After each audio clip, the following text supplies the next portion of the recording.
Eu nascerei. Mas não quero vir como poeta.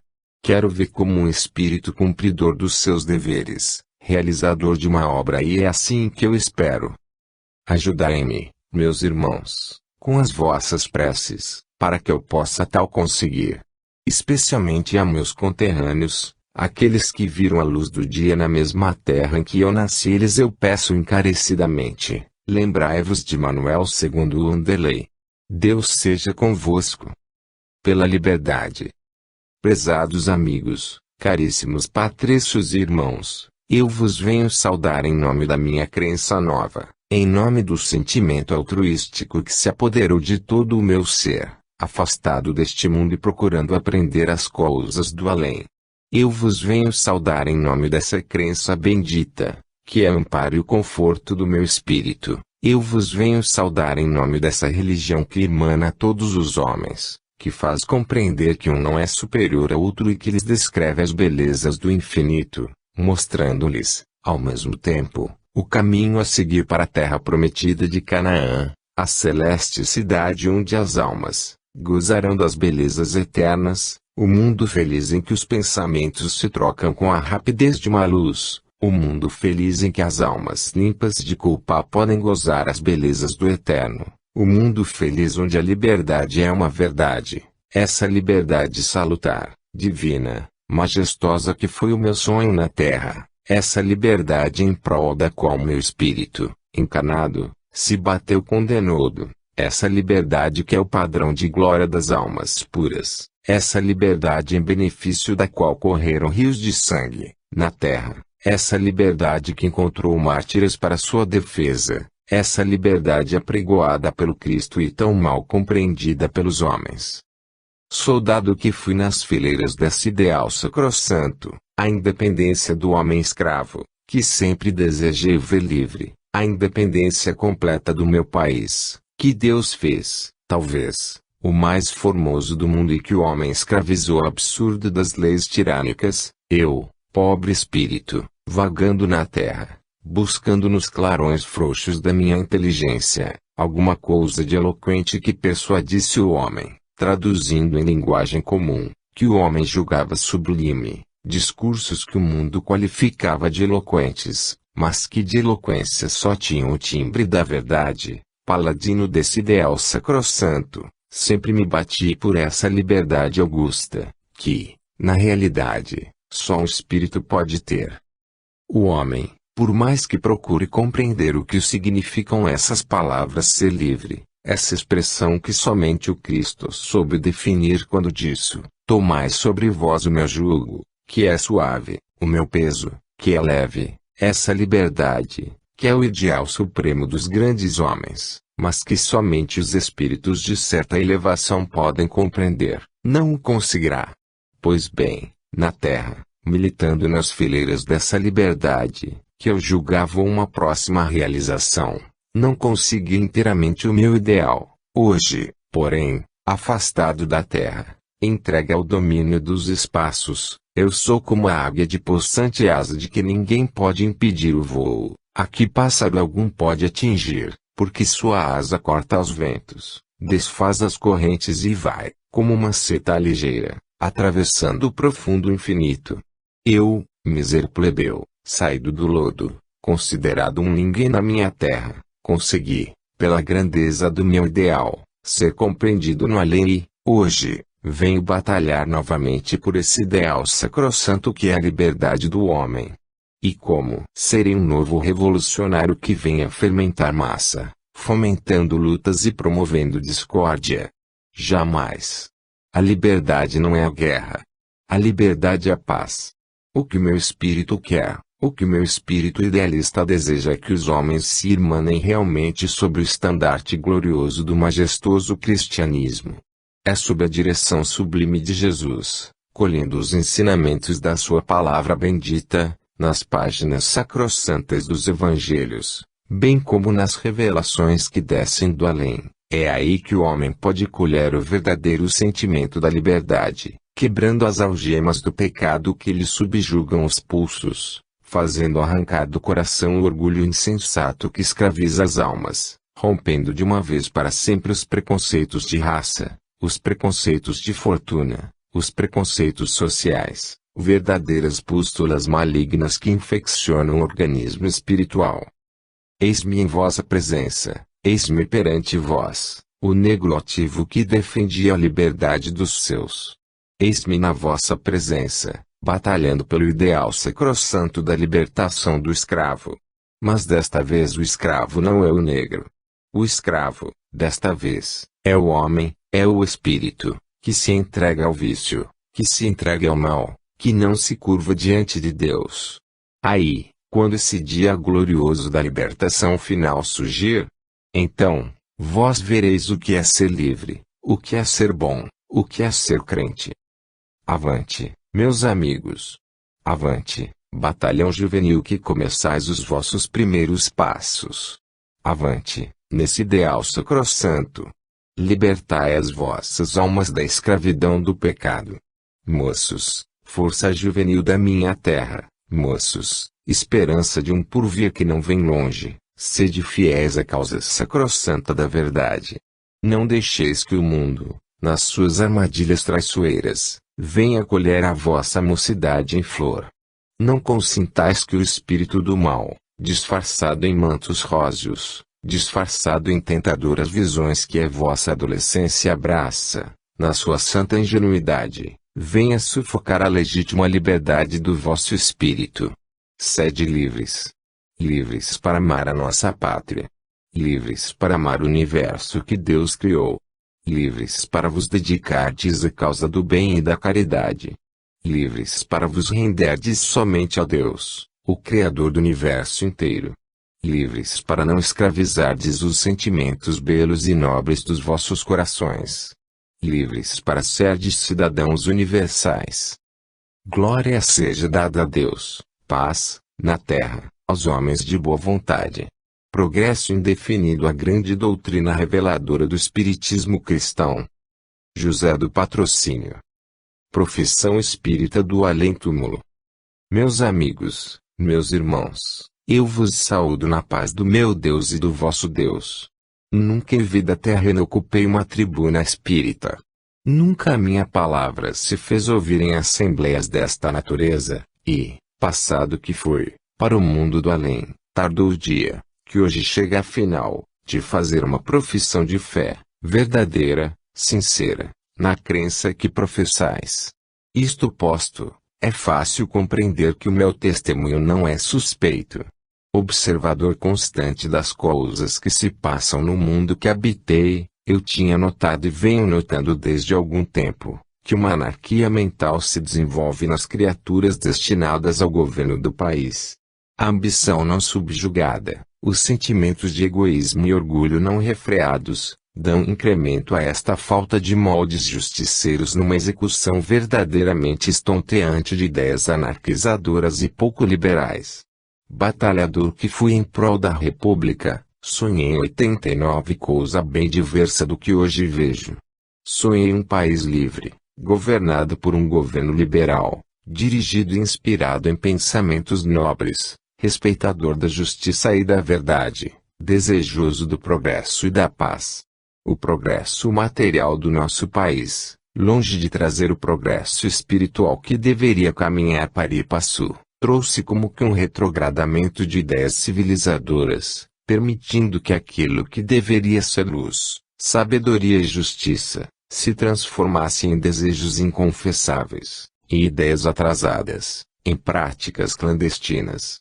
A liberdade que a República devia trazer para o nosso país se encontra obscurecida pela fumaça das revoluções.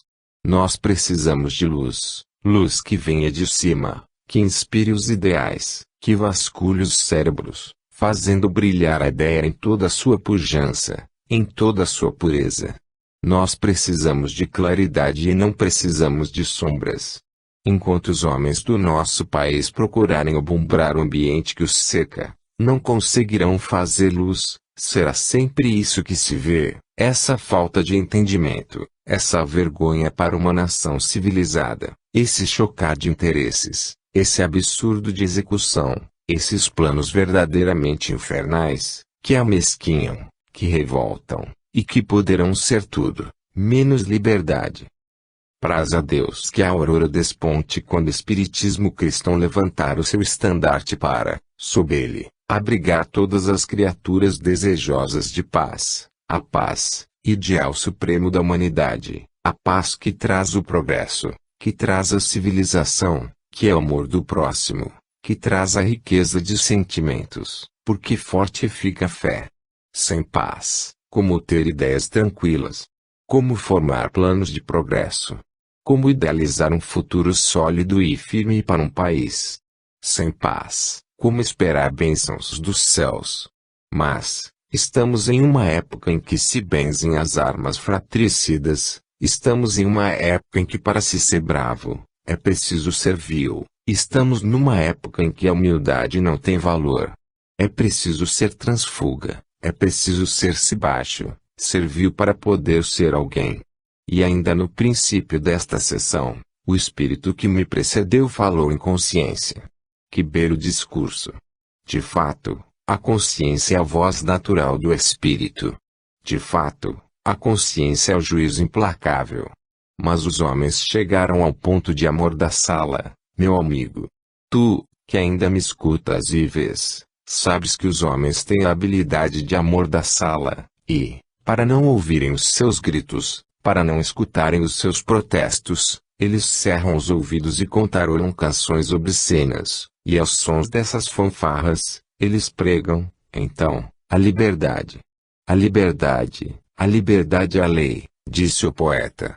Mas a liberdade vem de Deus, a liberdade custou o sacrifício que imolou o Cordeiro de Deus, a liberdade custou o sangue de muitos mártires, a liberdade é o brado de toda a consciência. Mas é a liberdade que não cerceia as ambições justas do indivíduo, é a faculdade que Deus lhe concede e o homem respeita, de fazer valer a sua vontade, do poder dizer, falar a verdade à vista de todos.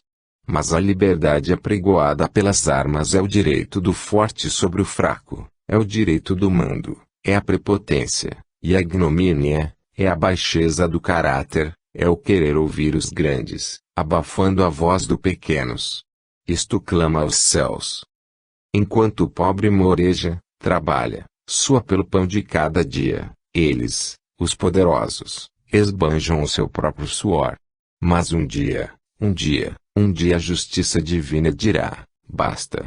Tu não podes correr com um corcel desenfreado.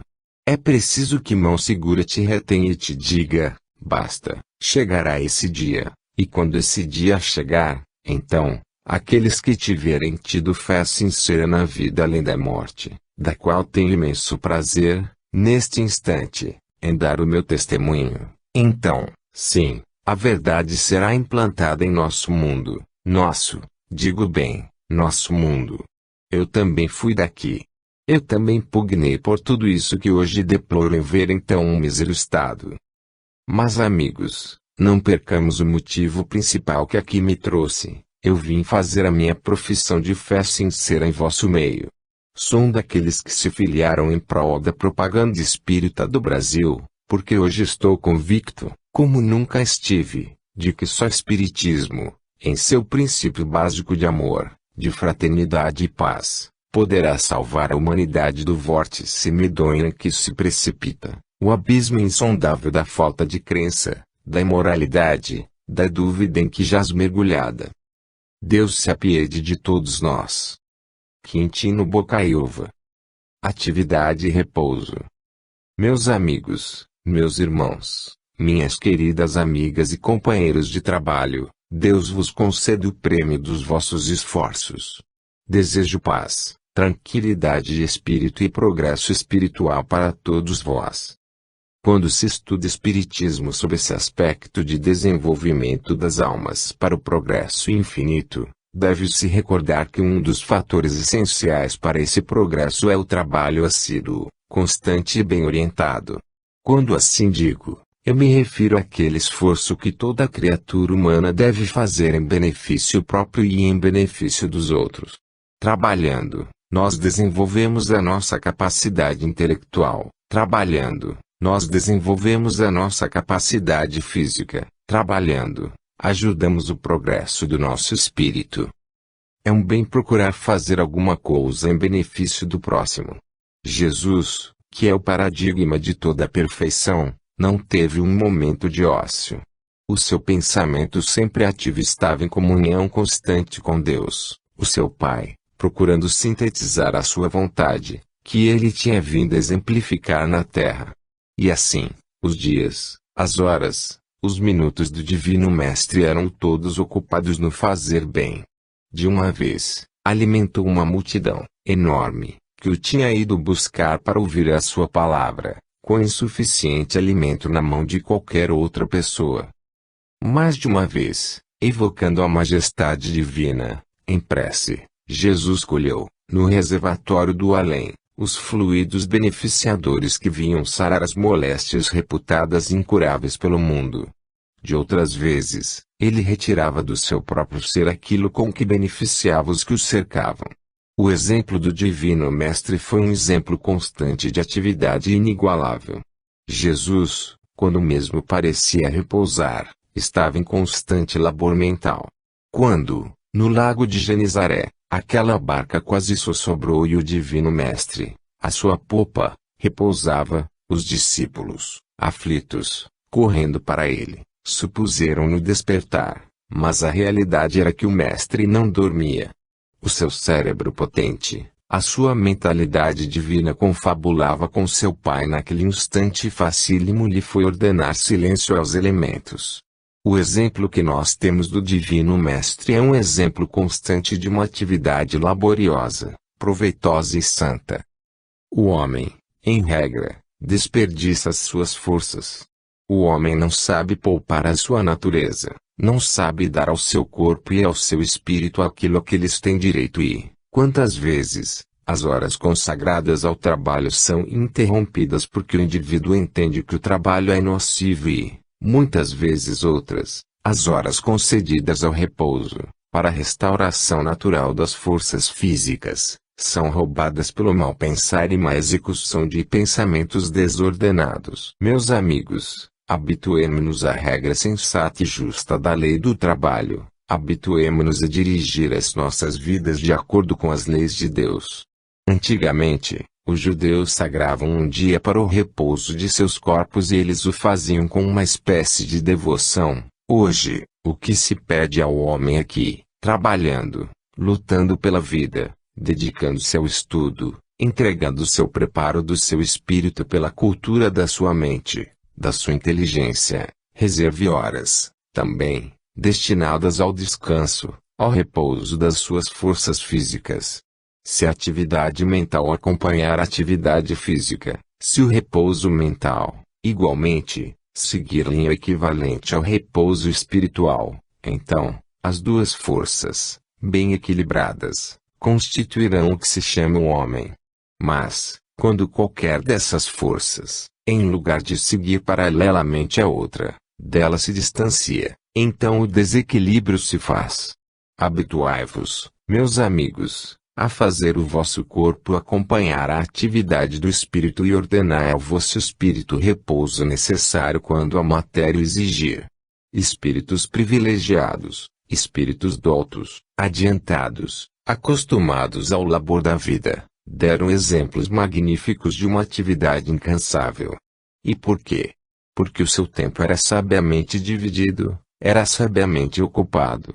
Se o dia não tivesse as suas horas determinadas para um certo fim, a direção ordinária da vida seguiria um rumo errado, mas, como eles se habituaram a ordenar as suas coisas de forma tal que não ultrapassassem os limites de uma força equivalente, se eles não se tivessem habituado assim, então, o seu esforço seria nulo.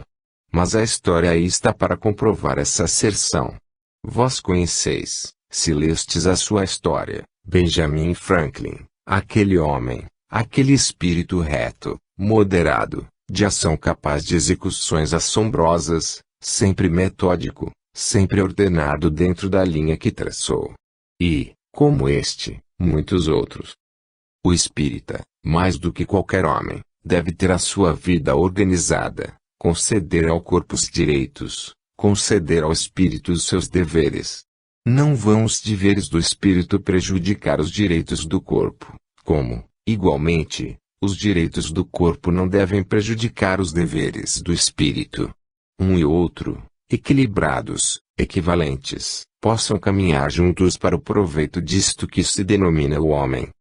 A vida, na sua prática, é bela. A vida na sua descrição material, é útil. A vida na sua descrição espiritual é sublime.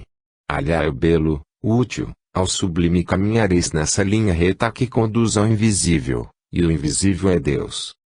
Paz conceda a Deus a todos os seres de boa vontade e que os espíritos dele se aproximem pela fé, pela ideia, pela realização. Que assim seja. Neri. Corroborando a verdade eterna.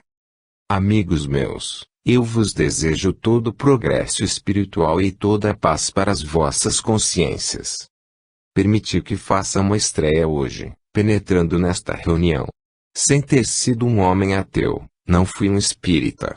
Dessa religião, dessa filosofia e dessa ciência não me preocupei. Essa é a verdade e a verdade deve ser dita a despeito de qualquer outra circunstância. Apresento-me, pois, perante vós sem as credenciais de um espírito vosso companheiro de lutas.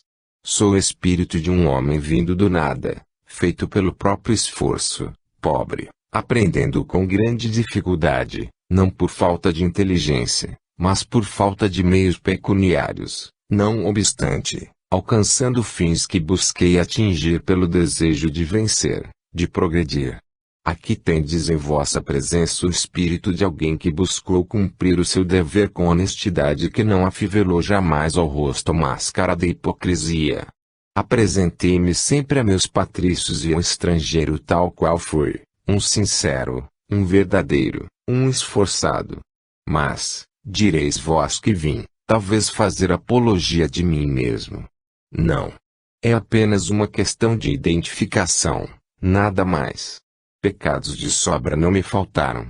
Sei perfeitamente que, se fosse autopsiado, os defeitos de minha alma seriam inúmeros, superando as virtudes que, porventura, houvessem ornado meu caráter.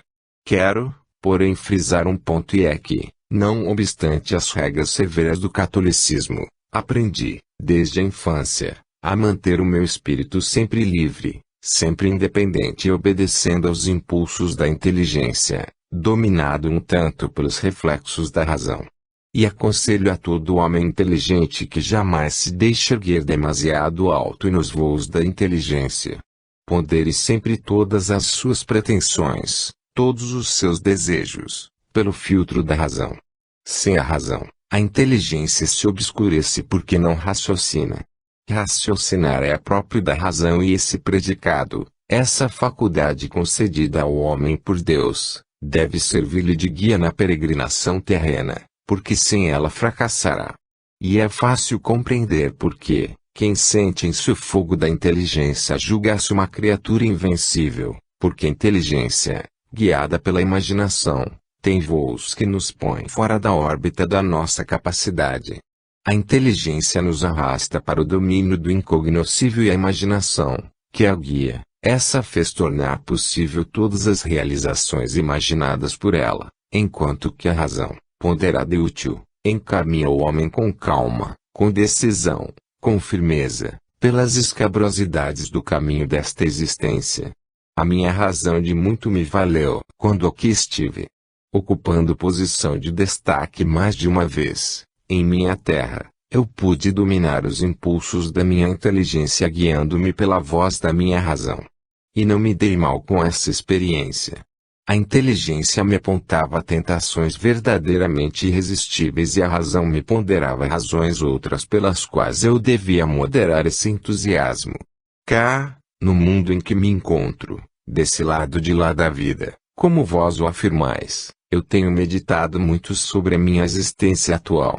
Em primeiro lugar, o sentir-me vivo após a morte do corpo produziu-me um tal ou qual desequilíbrio para o qual a inteligência um tanto contribuiu. E a razão chamou-me a verdade da minha posição, que era eu. Eu me sentia, eu me compreendia, eu tinha os mesmos sentimentos, a mesma capacidade, mas, ao mesmo tempo, não me sentia tal qual na terra. Como se verificava isto? Foi ainda a razão, a conselheira inigualável que me disse: procura o teu corpo. Vê se o encontras. Toca-o. Palpa-te. E eu, refletindo, comecei a compreender que, sendo eu próprio, não era, no entanto, o homem que sempre fui. Em começo desta manifestação, vos disse que não fui ateu. Pois bem, o pensamento voou para esse Deus, desconhecido, no dizer de São Paulo, para esse Deus, que eu sabia existir mas não podia compreender onde. O pensamento voou para esse Pai de infinita misericórdia, cuja grandeza eu media pela grandeza do universo. E pude, então, reconhecer a minha insignificância nesse oceano profundo e imenso de luz. Eu era uma simples parcela a flutuar na inteligência universal. Eu era uma simples fagulha, que procurava se concretizar num mundo onde tudo é absoluto. Eu era um pensamento ambulante, destituído de corpo. Eu me sentia uma inteligência, mas uma inteligência sem braços, uma inteligência sem cérebro, uma inteligência sem concretização. E daí, a reflexão: o que sou, então? Valeu-me, nesse estudo de mim mesmo, a experiência de outros seres, certamente superiores a mim, mas igualmente vazios de corpo humano. E a compreensão se fez. Qual o dever de uma criatura sincera que, tendo horror à mentira, deseja proclamar a verdade? Calar-se, guardar para si uma reflexão que pode ser proveitosa aos demais? Nunca fui um egoísta. Por isso, depois de um pensar consciencioso, depois de uma razão esclarecida, depois de madura reflexão, eu tomei a deliberação de trazer, também, ao povo humano, meu irmão, a convicção verdadeira da imortalidade da alma. Se eu deixei o meu corpo e permaneci vivo, se a minha inteligência não se afogou na sombra, se a minha razão permaneceu lúcida, sem um cérebro, então, eu sou um espírito. Deixai que falem os que não sabem. Jamais darão uma explicação sensata para essa inteligência, para essa razão, para esse todo, que não é nada é tudo. Se não tem um corpo e, todavia, se manifesta, se é um ser, mas um ser impalpável, se é uma vida, mas uma vida além da morte, jamais darão uma explicação cabível. Meus amigos, meus irmãos, quero tratar-vos assim, fraternalmente, quero estender-vos, espiritualmente, a minha mão, num aperto cordial, sincero, fraterno, declarando-vos: a vida além da morte é uma realidade. Se vós o sabíeis, corroborai mais essa certeza com a minha presença neste instante em vosso meio. Deus seja louvado. Amaro Cavalcanti. O taumaturgo Antônio de Pádua. Amigos meus, eu vos saúdo mais uma vez em nome de Deus, de Jesus, o seu amado Filho, e do guia desta casa. A data que hoje decorre no mundo cristão é festejada pelo homem de uma maneira ruidosa, em louvor àquele que foi o grande taumaturgo da cristandade, Antônio de Pádua. O homem tece louvores a esse espírito simples e bom, cujas virtudes a Igreja enalteceu, cuja vida foi um testemunho de fé e cujas ações foram sempre a execução do bem, da vontade de Jesus. É festejado hoje o santo da Igreja de Roma, um dos representantes mais lídimos do Espiritismo. Pasma, talvez, a assistência de ouvir uma declaração destas, no entanto, ela é a expressão da verdade. Antônio de Pádua foi um dos maiores médiuns do cristianismo.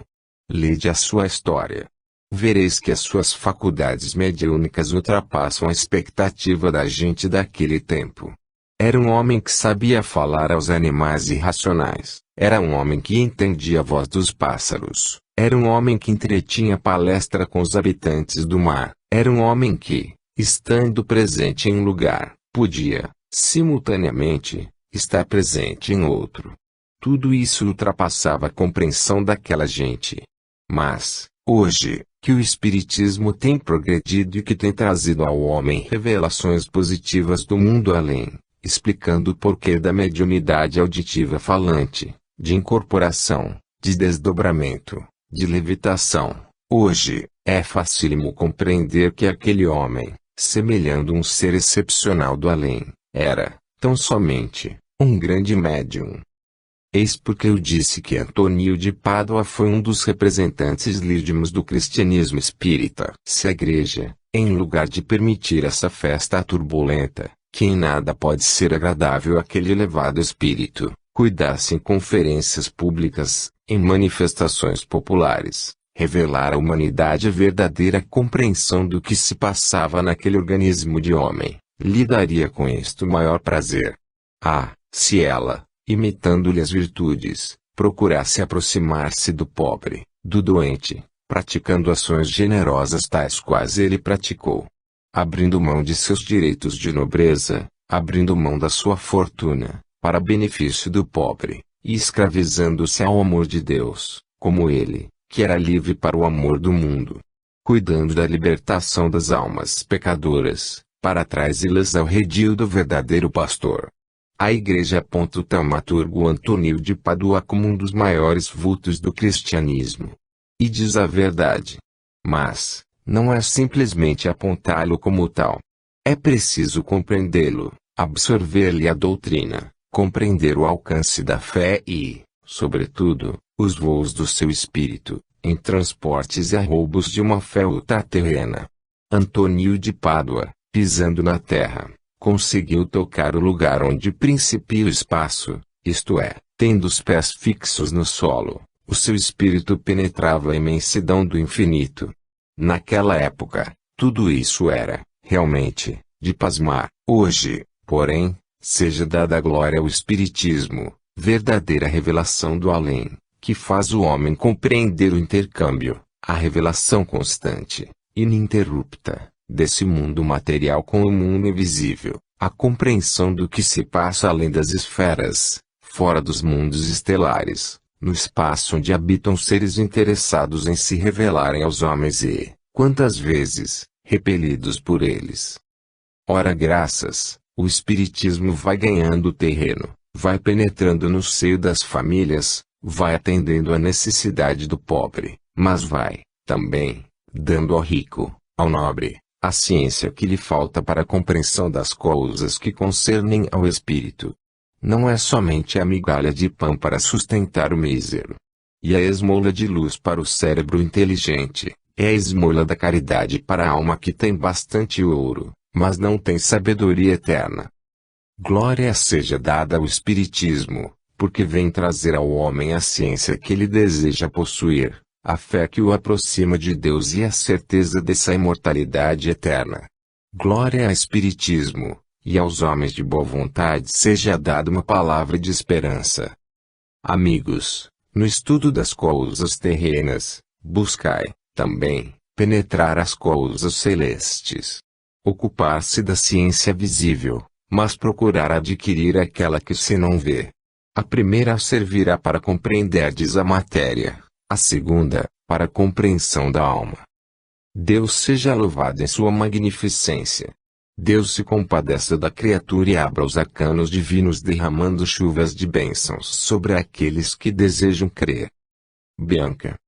Enquanto é tempo. Meus amigos, meus irmãos, eis-me novamente entre vós, satisfeito, jubiloso pela extensão que vai tendo a palavra de Deus entre os homens.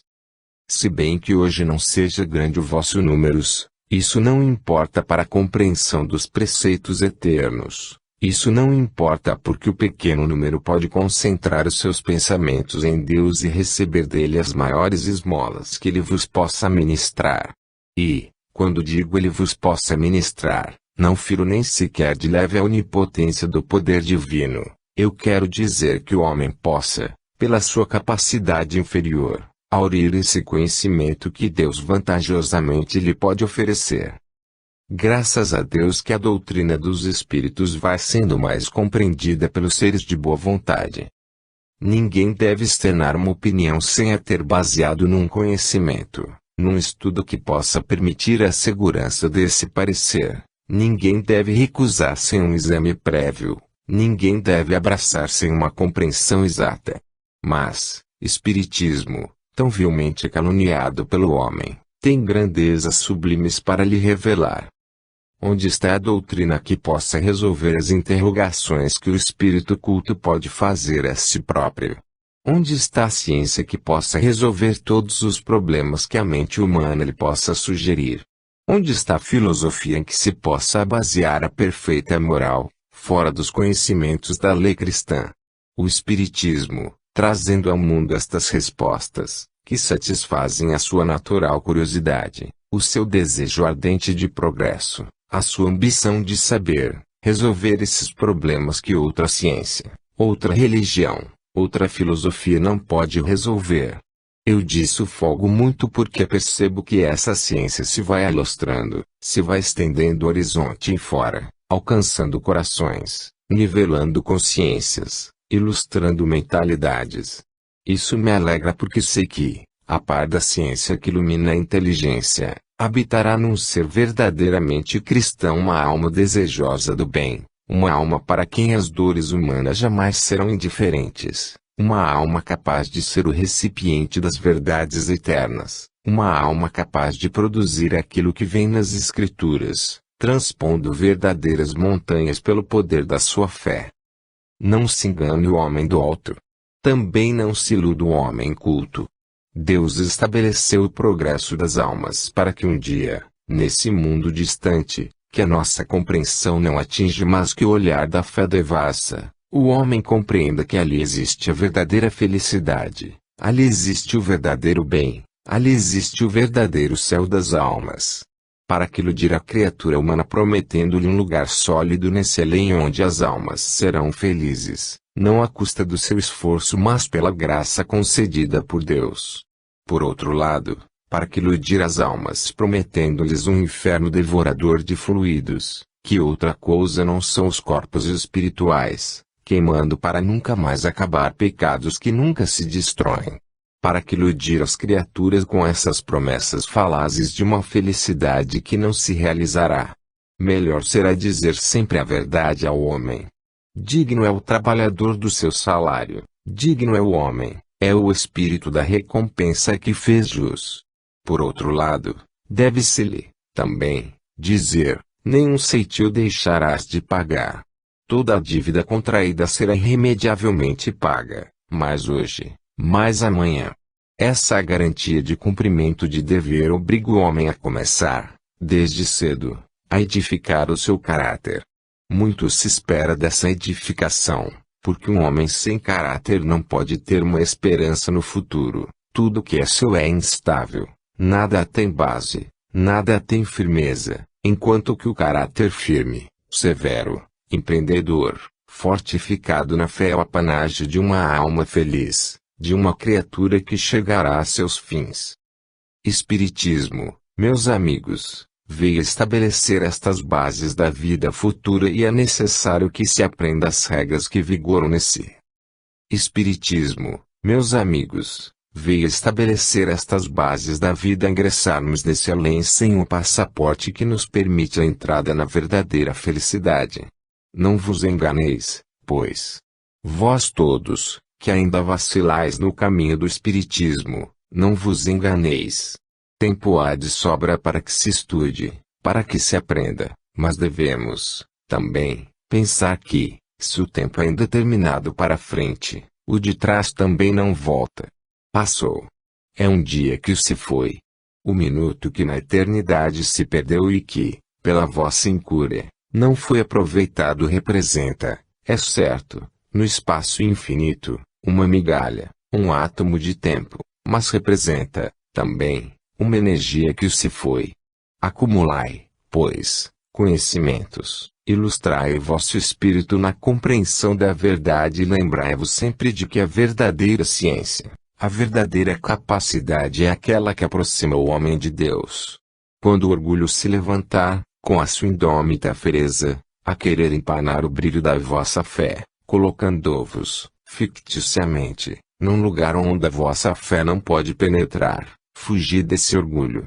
Recordai-vos sempre de que a humildade enaltece a virtude, enquanto que o orgulho a faz definhar.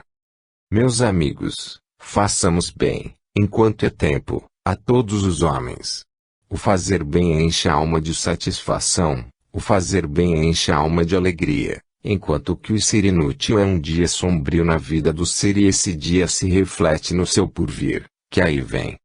Todos os vossos atos, todos os vossos pensamentos, todas as vossas palavras são registrados nesse espaço infinito e lá ficarão indeléveis, para que os vossos olhos espirituais os possam ler, no futuro. Cuidado, pois. Não vá inscrever nessas páginas da vida uma mancha negra, que será a vossa vergonha no futuro. Antes, permita o Pai de todas as luzes que, ao folheardes o livro da vossa existência, uma por uma todas as suas páginas, possais encontrar linhas, escritas, embora, com sacrifício, mas que todas representem atos beneméritos de caridade cristã. Deus repouse em vossas almas e seu divino Espírito as aqueça e ilumine na gloriosa fé, que é o apanágio dos bons. E que esta fé, guiando os vossos passos na trajetória da vida, sempre seja o fanal dos vossos dias, que, cada vez mais os esclarecendo, permita distinguir o além na imensidade do futuro. Paz a todas as vossas almas, paz a todos os vossos espíritos. E que nessa paz repouseis e que nessa paz possais viver. Romualdo. Concórdia e paz. Meus amigos e meus irmãos, a paz de Jesus esteja convosco. Concórdia e paz, duas palavras que traduzem sentimentos profundos, provindos da majestade de Deus ingressos na mentalidade do homem. A compreensão exata destas duas palavras fazem com que o homem conquiste a sua própria felicidade. No seio das sociedades, nas agremiações, espíritas ou não, onde não houver concórdia não poderá existir a paz e a paz, foi dito pelo maior de todos os espíritos, é o bem supremo de que pode gozar o espírito, na terra ou no espaço. Sem paz não pode haver tranquilidade. Sem paz não pode haver sequer sombra de felicidade. Para a conquista da paz, é necessário que haja concórdia. A concórdia é a virtude pela qual as criaturas se entrelaçam numa amizade fraterna, constituindo base suficiente para o edifício da paz. Vede as almas turbulentas. Apreciai no vosso próprio meio. Não é necessário atingir ao invisível, na própria terra. Vede, em vosso meio, as almas amantes da discórdia. São elas fomentadoras de discussões improfícuas, como também são elas fomentadoras de malhas que redundam, muitas vezes, em separatividade, em crimes até a criatura humana, com esse dom especial, dom que é um defeito porque é uma faculdade imperfeita que produz somente males, ouve, transmite, mas transmite acrescentando, envenenando, produzindo mal. São os espíritos amantes da discórdia. Quando eles penetraram em um centro, como que a paz vai fugindo, vai se retirando. A sua simples presença em um ambiente pesado se produz e ninguém se sente bem. Ao contrário disso, vede as almas amantes da concórdia, precursora da verdadeira paz, são criaturas essas que, mal penetrando num recinto, como que uma aura de bonança vem com elas. Parece que a sua ausência é uma falta insuperável, a sua presença um bem-estar indizível.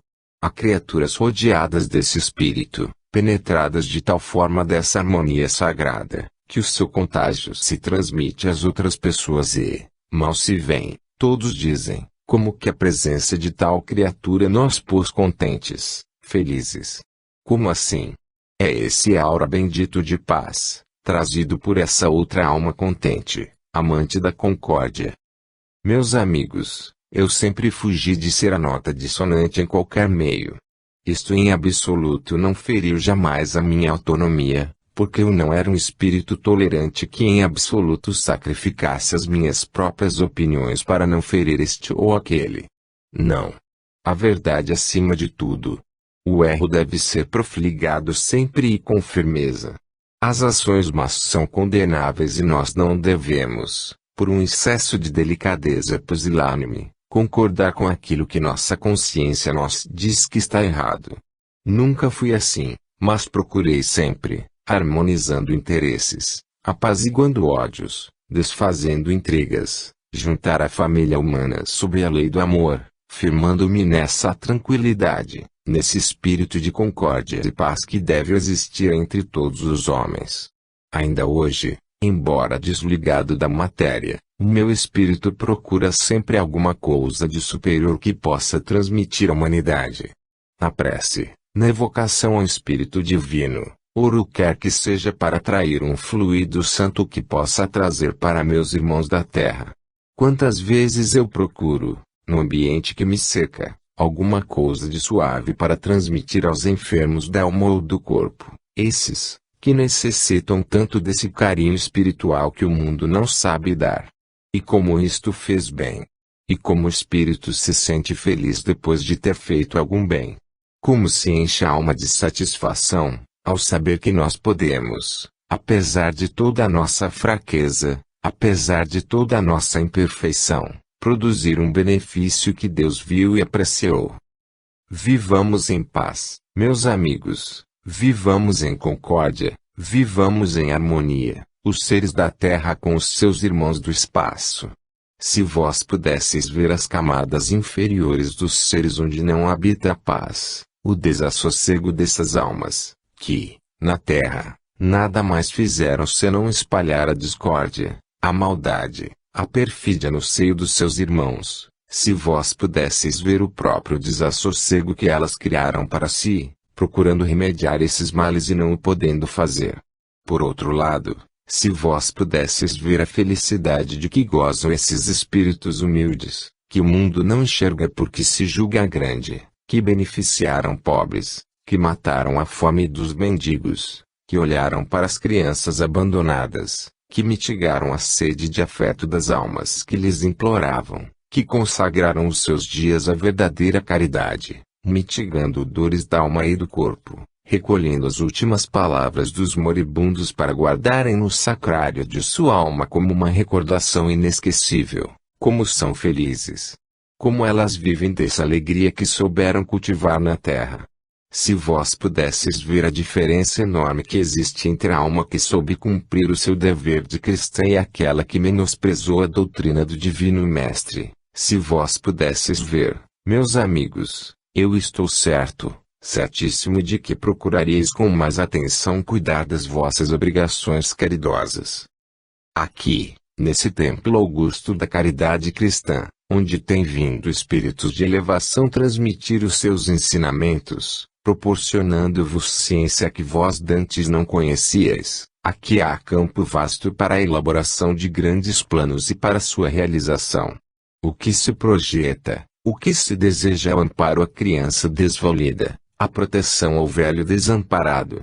E, quando se alcança uma existência, sentindo, no seu ocaso, o cérebro ainda vivo, palpitante de ideias fulgurantes, a inteligência perfeitamente lúcida, mas o corpo alquebrado, vergando para a terra, quando se tem a mente calma, raciocinando com toda a firmeza, mas a boca, a língua, a palavra recusando-se a transmitir esse pensamento porque o corpo já pende para a cova, quando o passo é vacilante, quando se sente que o dever nos chama mais que as pernas, o corpo, o organismo recusam-se a caminhar mais um passo, então, se não se tem a certeza de uma fé superior, vacila-se, meus amigos, porque o desejo de fazer bem e a impossibilidade de arrastar o corpo para esse bem produzem tal impressão na alma que um desânimo, uma tristeza mortal nos invade. E, se não acontece isso mais vezes, é porque o espírito, ultrapassando os poderes da matéria faz, espiritualmente, aquilo que o corpo não pode fazer. Eu parti a tempo. Muito desejava poder fazer e já não podia. O meu organismo físico já estava depauperado, a máquina, funcionando mal, o pulso incerto, a memória falindo, mas a vitalidade lúcida, perfeita da inteligência me fazia compreender que aquilo que já não podia mais ser feito nessa vida poderia ser realizado no além. E essa é a minha fé. Tendo a convicção de que muito hei de fazer, não por meus merecimentos, mas porque Deus usa estes instrumentos que têm fé e que o amam e desejam servir. Tenho a certeza de que poderei ainda fazer muito porque Deus não me recusará esta esmola. Caminhar pela jornada que conduz à eternidade. Fazei bem. Nunca me canso de apelar para aqueles que são moços, que têm força de vida, que podem resolver porque contam com seu vigor físico, porque são juventude, porque são energia, porque são verdadeiras potências materiais. Não me canso de apelar para eles. Fazei obra digna da altura do vosso intelecto e que comporte o vigor do vosso organismo. Fazei obra pura, obra cristã. Prestai os vossos serviços à causa do Cristo. Consagrai os vossos dias a fazer bem aos desvalidos, à infância dolorosa, à viuvez solitária, aos doentes, aos necessitados. Fazei todo o bem que puderdes, porque todas as vezes que um bem for feito por vós, meus queridos, Deus tomará nota desse bem. E aqueles que vos amaram, na terra, aqueles que aqui viveram e que vós não conheceis, porque há muitos a quem não fostes ligados por laços sanguíneos, são parentescos espirituais, são as simpatias que acabastes de estudar, muitos deles, no além, vendo vosso passo firme, seguro, na estrada do bem, se regozijarão e, alegres, vos esperarão aqui, quando a vossa jornada findar. E, então, é que amplexo verdadeiro de amor cristão. E, então, ó felicidade indizível das almas puras. E, então, como louvaremos a Deus porque lançou mão de instrumentos como nós para a prática de uma caridade como esta. Abençoados sejais todos vós porque viestes, porque ouvistes e porque compreendestes. Deus vos ampare a todos. Alfredo Barcelos. O primeiro passo. Meus amigos, nada mais difícil a dar, em uma vida, do que o primeiro passo. Dado esse primeiro passo, vencida essa grande dificuldade, ficamos na linha reta que devemos seguir sem hesitar, sem vacilar, certos de vencer. Esse primeiro passo, na vida humana, tem real importância. Ninguém deve viver sem um fundamento seguro para sua existência. Ninguém deve esperar que venha, sem saber de onde, a benção de que necessita, para sua orientação na vida. Ninguém deve esperar o ocaso dos anos sem que, para esse ocaso, tenha guardado alguns momentos de repouso, indispensáveis ao organismo físico. O homem previdente saca para o futuro. O homem imprevidente é aquele que vê correrem os seus dias indiferentemente, esperando, talvez, não sabe donde, lhe venha aquilo que a sua inteligência tem o dever de lhe apontar onde se encontra e o seu braço deve ir buscar sem demora. O primeiro passo numa existência humana é de grande valor. Calculai, agora, o que representa para um espírito esse momento solene em que ele resolve, decide, com firmeza, o seu futuro eterno, abraçando com consciência aquilo sobre o que meditou, aquilo em que baseou a sua fé, aquilo que é uma certeza mais completa de um porvir que não mente. Aqui me tendes, em vossa presença, dando o primeiro passo na vida espiritual. Assaz me prometeu a vida humana. Glórias ambicionei. Visões douradas de sonhos poéticos bafejaram a minha ardente imaginação. Moço, aspirei aquilo que não consegui jamais alcançar. Dotado de inteligência, busquei, nos seus arcanos, o que pudesse o meu espírito absorver no mais curto espaço de tempo possível. Quanto à previdência da vida, não possuía este dom. A minha imaginação me arrastava para o campo do incognoscível e eu esperei, neste mundo, pequeno em face do grande universo que se ostenta, majestoso, às nossas vistas, eu busquei, ia dizendo, realizar, aqui, aquilo que, sem grande esforço, sem grande trabalho, não é possível realizar. Assim, os dias que eu poderia ter aproveitado, fazendo, para mim próprio, um patrimônio indestrutível, ainda que material, porquanto elementos para isso me não faltaram, deixei passar, despercebido, até que, no correr dos anos, me vi envolvido nesse vórtice insondável que são as preocupações políticas, como são, também, os interesses concernentes exclusivamente à matéria. Vi-me envolvido de tal forma nesse turbilhão esmagador que não pude cuidar sequer do futuro breve desta vida terrena. O meu presente ficou como que obscurecido por um véu espesso, que, atingindo minha memória, me perturbou a luz do entendimento, se bem que a razão permanecesse lúcida. Consequência de tudo isso, quando seria possível repousar um pouco, descansar do labor, das fadigas terrenas, o meu corpo, ao quebrado, nada tinha de seu. E essa amargura, essa dor profunda, esse desgosto de mim mesmo eu guardei fechado como num túmulo dentro do meu organismo material. E, nessa resignação, nesse sorriso que os homens não souberam compreender, eu tinha uma odisseia completa do que me ia na alma. Mas, assim como não há dia sem sol, assim como não há noite que não termine, eis que não me vi só nessa noite tenebrosa que o meu espírito atravessou.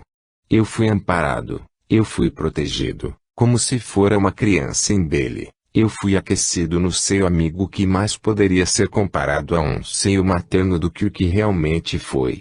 E essa dívida de gratidão meu espírito mantém até hoje. E, se não mais profiro, se não mais pronuncio, é porque não quero envolver nessa inocente traição criatura que não deseja ver publicada a sua dignidade, a sua nobreza, a sua atitude de caráter. Não quero envolver nessa traição inocente quem prefere guardar com sigilo tudo o quanto realizou de belo e grande.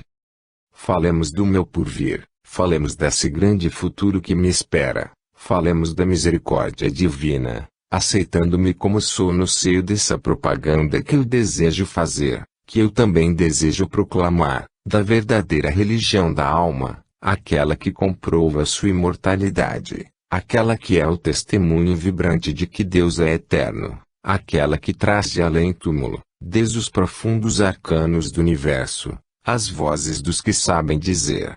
E, nesse concerto harmonioso, onde se ligam irradiação, talento, humildade, bondade, caridade e luz, uma voz modesta e fraca se fará ouvir.